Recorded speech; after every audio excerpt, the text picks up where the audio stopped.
Welcome to Edinburgh, Scotland. We're going to take a tour to discover the dark history, modern insights, and travel tips of this historic city.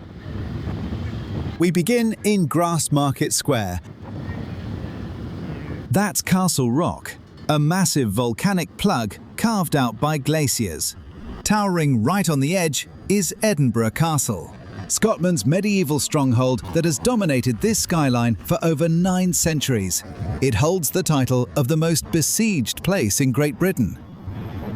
If you're visiting Edinburgh, you should book your entry ticket online in advance, as walk-up slots are rarely available. Grassmarket was the medieval town's principal marketplace and a primary arena for official public announcements.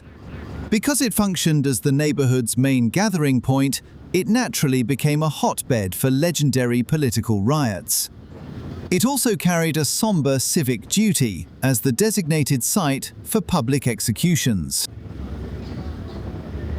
Today, Grassmarket offers a far more pleasant experience. The Beehive Inn that we see here provides traditional pub food and drinks, as well as live sports in a dog-friendly environment. It's just one of many great venues lining this pedestrian plaza, with its local coffee houses, artisan bakeries, and eclectic boutiques. Just down the cobbles sits the Hart Inn. It's considered to be the most haunted pub in the city. It's beautifully historic inside, with poetry painted onto the wooden rafters from Scotland's famous poet Robert Burns, who stayed here in 1791. If you visit, drop by in the evening. They host fantastic live folk music sessions most nights, making it a perfect spot for a local pint. Embedded in the pavement, right outside the entrance, is a small plaque marking a dramatic 1916 German Zeppelin raid. During World War I, a high-explosive bomb detonated right here, shattering the pub's windows and leaving shrapnel scars that are still visibly etched into the surrounding old stone. A quick logistics warning about the layout here. The city is built on completely distinct vertical levels, so phone maps frequently get confused. It might look like your destination is right in front of you on screen when it's actually 30 feet directly above your head. Always look for hidden stone staircases. Through the 1800s, Edinburgh attracted many immigrants to settle in the city. Because of the many Italian migrants who had moved here, Grassmarket became known as Little Italy. Here on our left is the Last Drop pub, which gets its macabre name from the very last public execution that took place outside the pub on the square's gallows. Today, it's a thoroughly welcoming haunt. It's a great unhurried spot for a drink or to sample authentic haggis, neeps and tatties.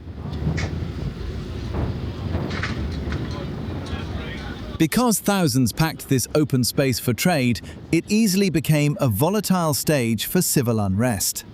Most famously, in 1736, it saw the Porteous riots, where a tyrannical captain of the city guard was dragged from his prison cell by an angry mob and lynched right here on a dyer's pole. It remains a legendary symbol of local defiance against outside authority. Right over here is the Mussel and Steak Bar, which has maintained a fantastic local reputation for over 20 years. They source all of their seafood from the west and north coasts of Scotland. We're now turning on to one of Edinburgh's most famous streets, Victoria Street.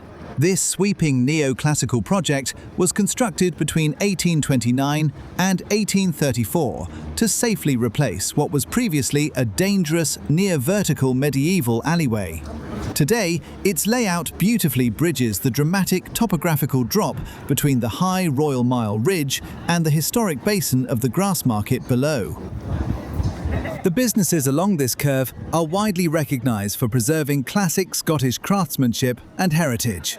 For instance, Walker Slater is a well-known destination for traditional tailored tweed clothing, while nearby John Kay's bookshop is frequently noted for its collection of antique maps and rare books. The general consensus highlights the area as a showcase for authentic local trade. This beautiful thoroughfare is widely believed to be the primary visual blueprint for Diagon Alley in the Harry Potter universe. That famous connection is exactly why you'll regularly notice a long queue of people waiting on the pavement outside museum context. It's a multi-level boutique entirely dedicated to official Harry Potter merchandise, drawing crowds throughout the day. The pink shop on the left is Oink, a famous local institution renowned for its traditional Scottish hog roast rolls. They serve freshly carved pork topped with crispy crackling, making it an excellent quick stop.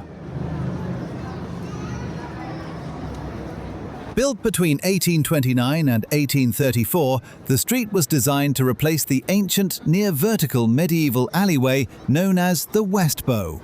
The town council specifically stipulated that the new buildings be constructed in a distinct Old Flemish style.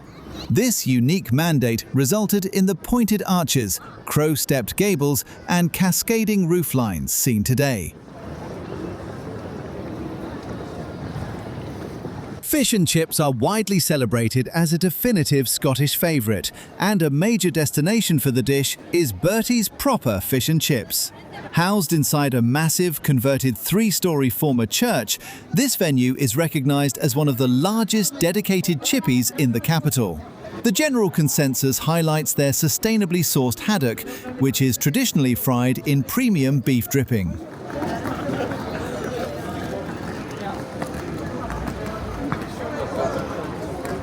The upper walkway, known as Victoria Terrace, actually runs directly over the flat stone roofs of the single-storey shops lining the main cobblestone street below.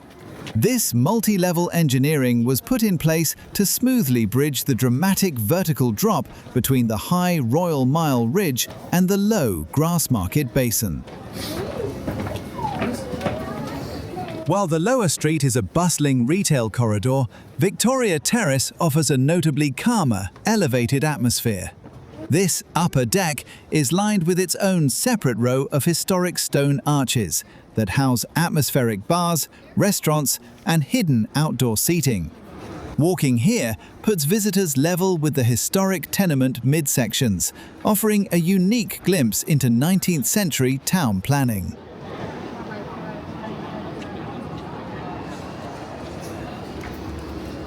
Many of the bars and restaurants are located at the end of this walkway. Following Scotland's catastrophic military defeat by the English at the Battle of Flodden in 1513, a wave of intense panic gripped the capital. In response, citizens hastily constructed a massive stone fortification known as the Flodden Wall to protect Edinburgh from an expected invasion.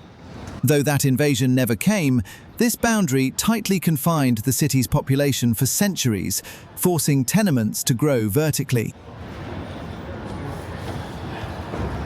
We're now approaching the Royal Mile, the historic spine of Edinburgh's Old Town that stretches for exactly 1 Scots mile from Edinburgh Castle down to the Palace of Holyrood House.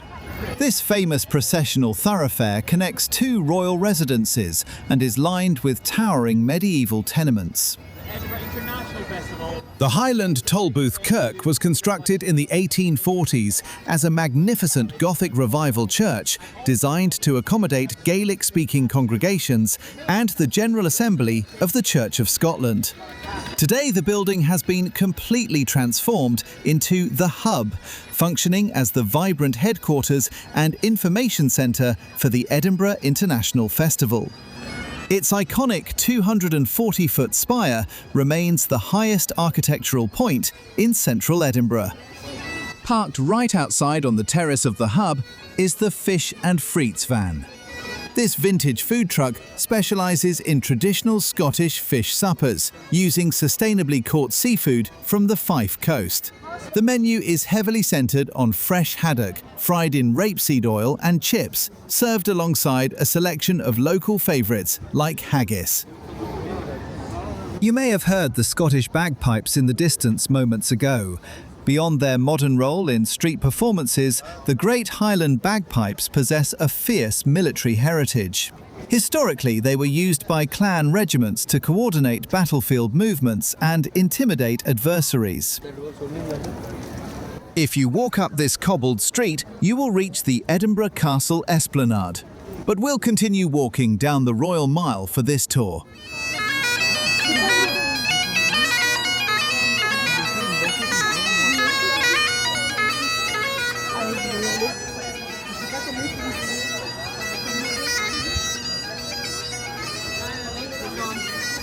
The signing of the Acts of Union in 1707, which officially dissolved the Scottish Parliament and merged it with England, stands as one of Edinburgh's most politically turbulent milestones. The treaty was profoundly unpopular among ordinary citizens, sparking massive riots and anti-union protests across the Old Town. The final documents famously had to be signed in secret underground cellars to escape the fury of local mobs. This section of the Royal Mile is Lawn Market. While today it's lined with traditional pubs and retail storefronts, it was originally a strictly regulated marketplace for linens, yarns and cloth. Every week, country weavers from across the region would gather along this specific stretch to sell their wares. It functioned as a vital commercial hub, heavily controlled by Edinburgh's powerful medieval merchant guilds. We're now entering James Court. James Court represents a major milestone in early European town planning. At a time when the Royal Mile was overcrowded and heavily polluted, this private, arcaded courtyard provided a wealthy enclave with its own internal drainage and security. It allowed high society residents to escape the chaotic main street while staying right in the heart of the city. David Hume was one of the most prominent residents of James Court, moving here in 1762. His groundbreaking work as a philosopher and historian centered on human nature and deep skepticism. Hume challenged traditional religious dogma by asserting that reason is secondary to human passion and that true knowledge must be backed by observable evidence, profoundly influencing the development of modern science and psychology. This area is Macker's Court, a tranquil courtyard that serves as a permanent monument to Scotland's literary heritage. At its centre stands Lady Stairs House, a 17th century townhouse that now operates as the Writers' Museum, dedicated specifically to the lives and manuscripts of Robert Burns, Sir Walter Scott, and Robert Louis Stevenson. The flagstones beneath are inscribed with quotes spanning over 6 centuries of Scottish writers. We're now heading back out to the Royal Mile. Up ahead, people are gathering around an owl for photographs. The handler stationed here is showcasing a Eurasian eagle owl, a magnificent apex predator that fossil records prove was native to Scotland for thousands of years. However, currently it is classified as non-native due to local extinction in the 1800s. Their modern presence is highly controversial. The ongoing debate balances the ecological benefits of returning a lost native species against the predatory risk they pose to smaller local mammals and protected falcons. A prominent fixture on this corner is Deacon Brodie's Tavern, named after William Brodie, a highly respected 18th century city councillor who secretly led a double life as a prolific burglar. He used his daytime access to wealthy homes to copy keys and rob them at night. His dramatic capture and execution in 1788 famously inspired Robert Louis Stevenson to write The Strange Case of Dr. Jekyll and Mr. Hyde. Further down the thoroughfare stands a prominent bronze statue of David Hume. A popular modern tradition involves visitors and students rubbing the statue's polished right toe for good luck or academic wisdom before exams. Ironically, this superstitious practice directly contradicts Hume's core philosophical lifework, which firmly rejected miracles, luck, and any beliefs not entirely rooted in observable, logical evidence. Dominating the centre of the Royal Mile is St. Giles Cathedral, instantly recognisable by its magnificent 15th century crown spire, though it was originally constructed much earlier than that. The spiritual anchor of the Royal Mile dates back nearly 9 centuries to its initial construction in the early 1100s. Established during a period of closer alignment between Rome and the Scottish Church, it initially served a small, localised community. St. Giles's served as the dramatic epicentre of the Scottish Reformation in 1560. It was from this pulpit that the radical preacher John Knox delivered his fiery sermons, transforming Scotland from a Catholic nation into a Presbyterian one. During this turbulent era, the cathedral's ornate altars and Catholic icons were systematically stripped out, and the interior was carved up into smaller parish churches. In 1637, the cathedral became the flashpoint for a full-scale religious rebellion. When the Dean attempted to read from King Charles I's newly mandated Anglican-style Book of Common Prayer, a local market trader named Jenny Geddes famously hurled her wooden stool straight at his head.